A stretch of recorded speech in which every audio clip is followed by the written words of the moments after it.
వీళ్ళకి ఏముంటాయి sir, knowledge ఏముంటదండి?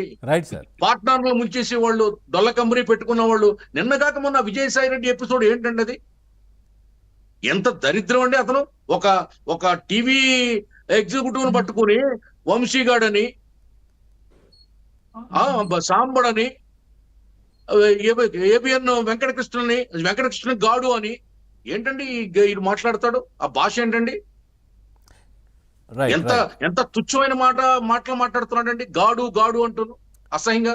తప్పు చేసి ఒక పచ్చని కాపురంలో చిచ్చు పెట్టి ఒక అమాయకుడి జీవితాన్ని బలి చేసి ఒక ఆడదాన్ని వాళ్ళు నవ్వుల పాలు చేసి ఎంత దారుణంగా మాట్లాడుతున్నాడండి అతను.